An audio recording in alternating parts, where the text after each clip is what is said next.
ಯಾಕಂದರೆ ಸಮಯ ಇಲ್ಲ ಕಾರಣಕ್ಕಾಗಿ ಮಾತನಾಡೋದು ಬೇಡ ಅನಿಸಿದ್ರೂ ಕೂಡ ನಿಖಿಲ್ ಕುಮಾರಣ್ಣವರು ಇಲ್ಲ ನೀವು 4 ಮಾತು ಆಡಲೇಬೇಕು ಅಂದಿರೋದ್ರಿಂದ ನಾನು ಇಲ್ಲಿಗೆ ಬಂದಿದ್ದೇನೆ. ಬಹುಶಃ ಈ ಜಿಲ್ಲೆಯಲ್ಲಿ ಹೇಳೋದಾದರೆ ನಾವು ಬಹುಶಃ ಭಾಳ ಜಿಲ್ಲೆಗಳಲ್ಲಿ ನೋಡಿದ್ದೇವೆ.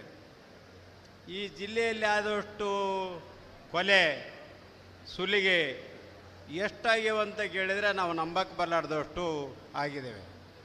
ಇಲ್ಲಿ ಕಾನೂನು ಮತ್ತು ಸುವ್ಯವಸ್ಥೆ ಇಲ್ಲಿ ಹದಗೆಟ್ಟಿದೆ.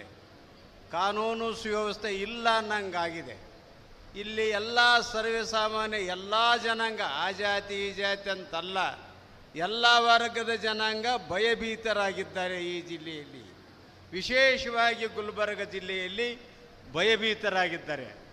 ನಾನು ಕಂಡಂಗ ಇಲ್ಲಿ ಇಷ್ಟು ದೊಡ್ಡ ಭಯಭೀತರಾಗಿರ್ತಾರಂತಕ್ಕಂಥದ್ದು ನನಗೆ ಗೊತ್ತೇ ಇರಲಿಲ್ಲ. ಎಷ್ಟು ಭಯ ಇದೆ ಅಂತ ಕೇಳಿದರೆ ಈವನ್ನು ಈ ಜಿಲ್ಲೆಯಲ್ಲಿ ರಾಜಕಾರಣಿಗಳ ವಿರುದ್ಧ ಧಿಕ್ಕಾರ ಹಾಕೋದಕ್ಕೆ ಕೂಡ ಇಲ್ಲಿ ಬರಾಕ್ತಾ ಇರಲಿಲ್ಲ.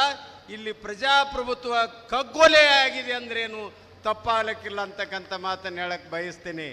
ಯಾವ ಜನಾಂಗ ಯಾವ ಕಾಂಗ್ರೆಸ್ಸು ಪ್ರಜಾಪ್ರಭುತ್ವದ ಬಗ್ಗೆ ಮಾತನಾಡ್ತಾರೆ, ಸಂವಿಧಾನದ ಬಗ್ಗೆ ಮಾತನಾಡ್ತಾರೆ, ಸಂವಿಧಾನದ ಪುಸ್ತಕ ಹಿಡ್ಕೊಂಡು ಊರೂರು ತಿರುಗಾಡ್ತಾರೆ. ಸಂವಿಧಾನ ಏನು ಹೇಳ್ತದೆ? ಸರ್ವೇ ಜನ ಸುಖಿನೋ ಭವಂತು. ಇಲ್ಲೆಲ್ಲಿದೆ ಸರ್ವೇ ಜನ ಸುಖಿನೋ ಭವಂತು? ಇಲ್ಲೆಲ್ಲಿದೆ ಪ್ರಜಾಪ್ರಭುತ್ವ? ಅಪ್ಪ ಮಕ್ಕಳು ಮಾವ ಅಳಿಯ ಇಷ್ಟು ಬಿಟ್ಟರೆ ಇನ್ನೇನಿದೆ ಹೇಳಿ? ಇಲ್ಲೆಲ್ಲಿದೆ ಪ್ರಜಾಪ್ರಭುತ್ವ?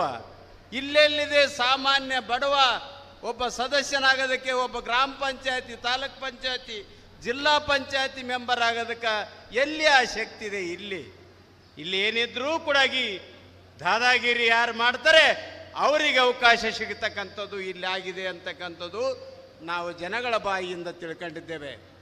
ಇಲ್ಲಿ ಯಾರು ಸಜ್ಜನರು ಇಲ್ಲ. ಬಸವಣ್ಣನ ನಾಡಿದು. ಬಸವಣ್ಣ ಈ ರೀತಿಯಲ್ಲಿ ಹೇಳಲಿಲ್ಲ. ಬಸವಣ್ಣ ಏನಂತಂದರೆ ಎಲ್ಲರನ್ನ ಅಣ್ಣ ಅಪ್ಪ ಅಕ್ಕ ತಂಗಿ ಬಂಧು ಬಳಗ ಅಂತ ಕರೆದಿರ್ತಕ್ಕಂಥ ಮಹಾನ್ ಶಿವಶರಣ ಬಸವಣ್ಣನವರು ಹುಟ್ಟಿದಿರ್ತಕ್ಕಂಥ ಈ ನಾಡಿನಲ್ಲಿ ಭಯ ಭೀತಿ ಏನಂದರೆ ಕಗ್ಗೊಲೆ ಕೊಲೆ ದಬ್ಬಾಳಿಕೆ ದೌರ್ಜನ್ಯ ಇರ್ತಕ್ಕಂಥದ್ದು ಇದನ್ನು ಖಂಡನಾರ್ಹ ಅಂತಕ್ಕಂಥ ಮಾತನ್ನು ಈ ಸಂದರ್ಭದಲ್ಲಿ ಹೇಳಕ್ಕೆ ಬಯಸ್ತೀನಿ. ಇದನ್ನು ನಾವ್ಯಾರು ರಾಜ್ಯ ಮಟ್ಟದ ರಾಷ್ಟ್ರ ಮಟ್ಟದ ನಾಯಕರಾಗಿರ್ತಕ್ಕಂಥವ್ರು ನಮ್ಗಳಿಗೆಲ್ಲರೂ ಇದನ್ನೆಲ್ಲ ಬುದ್ಧಿವಾದ ಹೇಳ್ತೀರಿ. ನಾವು ನಿಮ್ಮ ಬುದ್ಧಿವಾದ ಕೇಳಿದ್ದೇವೆ. ಆದರೆ ಇಲ್ಲಿ ಏನಾಗಿದೆ ಪರಿಸ್ಥಿತಿ ಅಂತಕ್ಕಂಥದ್ದು ನಿಮ್ಮೆಲ್ಲರಿಗೆ ಅರ್ಥ ಆಗಬೇಕು ಅಂತಕ್ಕಂಥ ಮಾತು ಈ ಸಂದರ್ಭದಲ್ಲಿ ಹೇಳಿ ನಿಮ್ಮನ್ನುದ್ದೇಶಿಸಿ ನಮ್ಮ ಪಕ್ಷ ಹೇಗಿರಬೇಕು ಅಂತಕ್ಕಂಥದ್ದು ಇನ್ನೊಂದು ಮಾತು ಹೇಳಿ ನಾನು ಮಾತು ಮುಗಿಸ್ತೀನಿ. ಈಗ ನಮ್ಮ ಸಹೋದರಿ ರಾಜ್ಯ ಮಹಿಳಾ ಘಟಕದ ಅಧ್ಯಕ್ಷತೆಯನ್ನು ಮಾಡ್ತಕ್ಕಂಥ ಸಂದರ್ಭದಲ್ಲಿ ಹೇಳ್ತಿದ್ರು, ನಮ್ಮ ಗೆಳೆಯರು ಹೇಳ್ತಿದ್ರು, ಯಾರಾದರೂ ಮಹಿಳೆಯರಿಗೆ ಬಸವಣ್ಣನ ಬಿಟ್ಟರೆ ಯಾರಾದರೂ ಮಹಿಳೆಯರಿಗೆ ಸ್ವತಂತ್ರ ಕೊಡ್ತಕ್ಕಂಥದ್ರಲ್ಲಿ ಭಾಳ ದೊಡ್ಡ ಪ್ರಯತ್ನ ಯಾರಾದರೂ ಮಾಡಿದರೆ ಸನ್ಮಾನ್ಯ ಶ್ರೀ ಮಾಜಿ ಪ್ರಧಾನಿಗಳಾಗಿರ್ತಕ್ಕಂಥ ದೇವೇಗೌಡರು ಅಂದರೆ ತಪ್ಪಾಗಲಿಕ್ಕಿಲ್ಲ ಅಂತಕ್ಕಂಥ ಮಾತನ್ನು ಹೇಳಕ್ಕೆ ಬಯಸ್ತೇನೆ.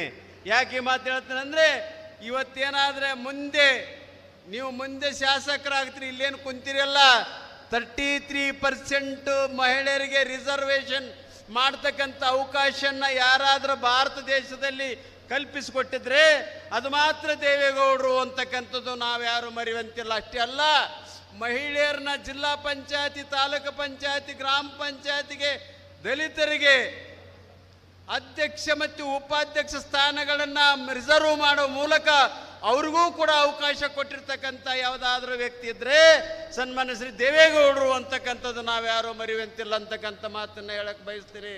ಪ್ರಜಾಪ್ರಭುತ್ವಕ್ಕೆ ಒಂದು ಹೆಸರು ಜನತಾದಳ ಹುಟ್ಟದೆ ಹೋಗಿದ್ರೆ ಪ್ರಜಾಪ್ರಭುತ್ವದಲ್ಲಿ ಅಧಿಕಾರ ವಿಕೇಂದ್ರೀಕರಣ ಅಂತಕ್ಕಂಥದ್ದು ಬರ್ತಿರಲಿಲ್ಲ. ನಾನು ಮಹಿಳೆಯರಿಗೆ ಮತ್ತು ಅಲ್ಪಸಂಖ್ಯಾತ ಹಿಂದುಳಿದ ವರ್ಗಕ್ಕೆ, ಪರಿಶಿಷ್ಟ ಜಾತಿ ಪರಿಶಿಷ್ಟ ವರ್ಗದ ಜನಕ್ಕೆ ಹೇಳಕ್ಕೆ ಬಯಸ್ತೇನೆ, ಬಹುಶಃ ಗಂಗಾ ಕಲ್ಯಾಣ ಅಂತಕ್ಕಂಥದ್ದಾಗಲಿ, SC/ST ಕಾರ್ಪೊರೇಷನ್ ಅಂತಕ್ಕಂಥದ್ದಾಗಲಿ ಇದಕ್ಕೆ ಭಾಳ ದೊಡ್ಡ ಶಕ್ತಿ ಕೊಟ್ಟಿರ್ತಕ್ಕಂಥವ್ರೆ ಸನ್ಮಾನ್ಯ ಶ್ರೀ ದೇವೇಗೌಡರು ಅಂತಕ್ಕಂಥದ್ದು ಈ ಸಂದರ್ಭದಲ್ಲಿ ನಿಮ್ಮ ಗಮನಕ್ಕೆ ತರಕ್ಕೆ ಬಯಸ್ತೇನೆ.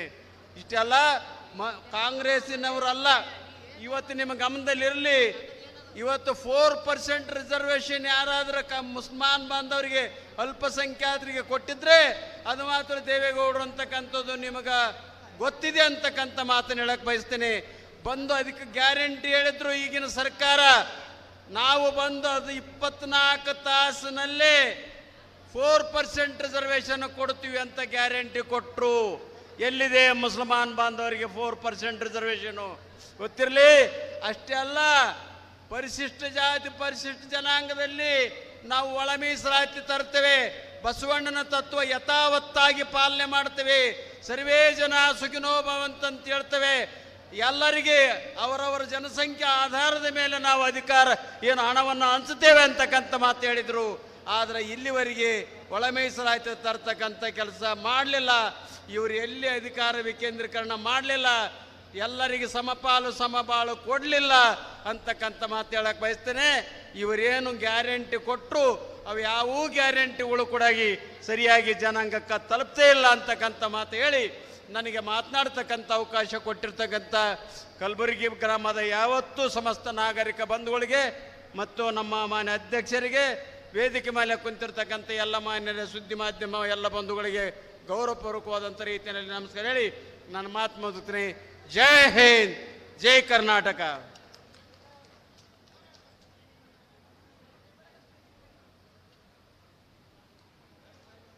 ಧನ್ಯವಾದಗಳು ಶ್ರೀ ಮಾಜಿ ಸಚಿವರಾದಂಥ ಹನುಮಂತಪ್ಪ ಆಲ್ಕೋಡ್ ಅವರಿಗೆ.